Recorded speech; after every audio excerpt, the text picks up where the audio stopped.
রাঙামাটির পৌর সেবা সচল রাখছেন কাউন্সিলররা।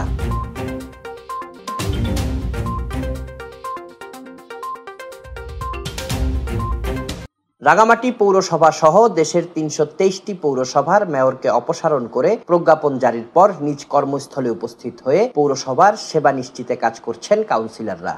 এদিকে সোমবার দুপুরে পৌর মেয়রের কক্ষে কাউন্সিলর ও কর্মকর্তা কর্মচারীদের সাথে মতবিনিময় করেন পৌরসভার প্রধান নির্বাহী শামীম হোসেন। তিনি সভায় শহরের পরিষ্কার পরিচ্ছন্নতা ও জনসেবা সংক্রান্ত সকল সেবায় পৌর পরিষদের কাউন্সিলর কর্মকর্তা কর্মচারীদের গুরুত্ব দেওয়ার আহ্বান জানান। এরপর ১২ কাউন্সিলরের উপস্থিতিতে পুরোদমে অফিস কার্যক্রম শুরু হয়। এ সময় প্যানেল মেয়র ও ১ নং ওয়ার্ড কাউন্সিলর হেলাল উদ্দিন, করিম আকবর, পুলক দে, মোহাম্মদ নুরুন নবী, বাচিং মার্মা, রবিমোহন চাকমা, মোহাম্মদ জামাল উদ্দিন, কালায়ন চাকমা, সন্তোষ কুমার চাকমা, সংরক্ষিত মহিলা কাউন্সিলর জোসনা বেগম, নির্মলা দেওয়ান ও জুবাইতুন নাহার উপস্থিত ছিলেন।